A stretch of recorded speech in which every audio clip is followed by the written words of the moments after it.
নমস্কাৰ বন্ধু বান্ধৱীসকল, আপোনালোকক আমাৰ অন্য এটি ভিডিঅ'লৈ স্বাগতম জনাইছোঁ। যদিহে আপুনি চেনেলটো ছাবস্ক্ৰাইব কৰা নাই বা চেনেলটো নতুনকৈ আহিছে, তেনেহ'লে অতি শীঘ্ৰে চেনেলটো ছাবস্ক্ৰাইব কৰি বেল আইকনটো টিপি দিয়ক, যাতে আমাৰ নতুন নতুন ভিডিঅ'সমূহৰ আপডেট পাই থাকিব পাৰে। আজি আমাৰ ভিডিঅ'টো আৰম্ভ হ'ব বাংলাদেশৰ হিৰো আলমক লৈ, যাক লৈ অসমৰ প্ৰায় মানুহে তুচ্ছ তাচ্ছিল্য কৰে আৰু তেওঁক লৈ হাঁহে। কিন্তু এই সাধাৰণ চেহেৰাৰ অসাধাৰণ মানুহজনৰ বিষয়ে বহুতে হয়তো ভালকৈ নাজানে। ইতিমধ্যে তেওঁৰ আত্মজীৱনীও প্ৰকাশ হ'ল। দুদিন আগৰে পৰা আৰম্ভ হোৱা বাংলাদেশৰ জাতীয় গ্ৰন্থমেলাত তেওঁৰ আত্মজীৱনী দৃষ্টিভংগী বদলান আমৰা সমাজকে বদলে দেব নামৰ গ্ৰন্থখন বিক্ৰী হৈছে সৰ্বাধিক। আজিৰ এই ভিডিঅ'টিত তেওঁৰ আত্মজীৱনীত প্ৰকাশ পোৱা কেইটামান বাক্য উল্লেখ কৰিম, যি নেকি আপোনাৰো মন আৰু চিন্তা সলনি কৰি দিব। হিৰো আলমৰ বিষয়ে চমুকৈ। হিৰো আলমৰ সম্পূৰ্ণ নাম আশ্ৰাফুল আলম। বাংলাদেশৰ বগ্ৰা জিলাৰ ইলুৰিয়া গাঁৱৰ অত্যন্ত দৰিদ্ৰ পৰিয়ালত তেওঁৰ জন্ম হৈছিল। হিৰো আলমৰ দেউতাক এজন চানা বেপাৰী আছিল। এটা সময়ত হিৰো আলমেও চানা বিক্ৰী কৰিছিল। এতিয়া তেওঁ বাংলাদেশৰ এগৰাকী জনপ্ৰিয় ইউটিউবাৰ, চিনেমাৰ নায়ক আৰু চেলিব্ৰিটি। তেনেই সাধাৰণ চেহেৰাৰ অসাধাৰণ জীৱন যাপন কৰা হিৰো আলম 2018 চনৰ বাংলাদেশৰ সাধাৰণ নিৰ্বাচনত ৰাইজৰ প্ৰাৰ্থীৰূপে বিনা প্ৰতিদ্বন্দ্বিতাত নিৰ্বাচনত নামে। বাংলাদেশৰ প্ৰাক্তন মন্ত্ৰী বেগম খালেদা আৰু বৰ্তমানৰ প্ৰধানমন্ত্ৰী শ্বেইখ হাছিনাৰ পিছতেই 2018 চনৰ আটাইতকৈ প্ৰভাৱশালী ব্যক্তি আৰু গুগল চাৰ্চত স্থান লাভ কৰা তেওঁ তৃতীয়গৰাকী ব্যক্তি। বাংলাদেশ নেশ্যনেল পাৰ্টিৰ বাবে নিৰ্বাচনত মূৰ কামোৰণি হৈ উঠে হিৰো আলম। তেওঁ মাত্ৰ 638টা ভোটত তেওঁৰ প্ৰতিদ্বন্দ্বী তথা বাংলাদেশ নেশ্যনেল পাৰ্টিৰ প্ৰাৰ্থী মুশ্বাৰফ হুছেইনৰ হাতত পৰাজিত হয়।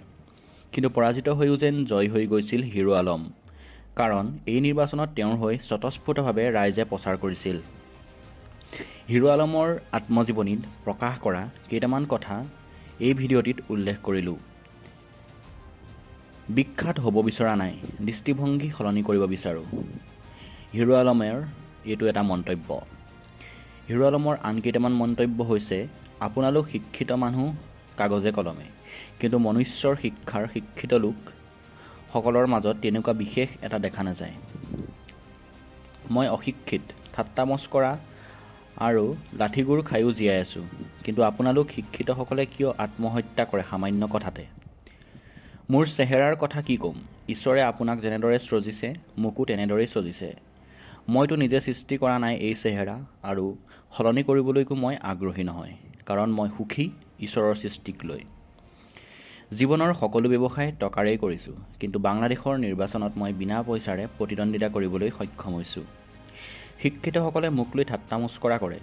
মোৰ দৰে অশিক্ষিত হ'লে আপোনালোকে ৰিক্সা চলালেহেঁতেননে বাৰু? মইচোন কুৰূপ চেহেৰাটোৰে ৰূপালী পৰ্দালৈ আহিব পালোঁ। আপোনালোকৰ সুন্দৰ চেহেৰাটোৰে কেৱল আত্মঅহংকাৰ আৰু আনক ঠাট্টা মস্কৰা কৰিবলৈহে শিকিলে, কিন্তু আত্মপৰিচয়ৰ কথা পাহৰিলে। মোক ভালপোৱা লোকসকলক এবাৰ ধন্যবাদ দিলেও মোক সমালোচনা কৰা লোকসকলক দুবাৰ ধন্যবাদ দিওঁ মই, কাৰণ মোক সমালোচনা কৰিবলৈ আপোনালোকে ৰাতি নিদ্ৰাৰ আগত আৰু ৰাতিপুৱা শুই উঠিয়ে মোৰ ভিডিঅ'বোৰ যথেষ্ট ধৈৰ্য আৰু নিখুঁতভাৱে চায়। ডাঙৰ ডাঙৰ শিক্ষাগত অৰ্হতাধাৰীসকলে ভীষণ ভয়াতুৰ মানুহ এই পৃথিৱীৰ। নিজেও একো কৰিব নোৱাৰে আৰু আনেও কৰিলে ভয়ংকৰ নিৰাপত্তাহীনতাত ভোগে। মই পৰিত্যক্ত সন্তান আছিলোঁ। পদপথত চানা বিক্ৰী কৰি, CD কেছেট কেবুলৰ তাঁৰ টনা কাম কৰি, পিছলৈ মিউজিক ভিডিঅ' বনাই নিজৰ লগতে 10-15জন মানুহৰ দায়িত্ব ল'ব পাৰিছোঁ। আপোনালোক শিক্ষিত হৈ বৃদ্ধ পিতৃ মাতৃৰ দায়িত্ব ল'ব কিয় নোৱাৰে? মই হিৰো আলম। মোৰ ভিডিঅ'বোৰ চাই মানুহে হাঁহে, মই সেইটোৱেই বিচাৰিছিলোঁ। তাতকৈ আৰু বিশেষ একো নালাগে মোক। পৃথিৱীখনক চোৱাৰ দৃষ্টিভংগী আমি সলনি কৰোঁ আহক বন্ধুসকল। আপোনালোকে ভিডিঅ'টো চাই কেনেকুৱা পালে কমেণ্টত জনাব, আৰু আপোনালোকৰ প্ৰিয় অভিনেতা কোন সেই বিষয়ে আমাক জনাব, আৰু হিৰো আলমৰ আপোনালোকৰ কি কি কথা ভাল লাগে কমেণ্ট বক্সত জনাবলৈ নাপাহৰিব। ধন্যবাদ। জয় আই অসম।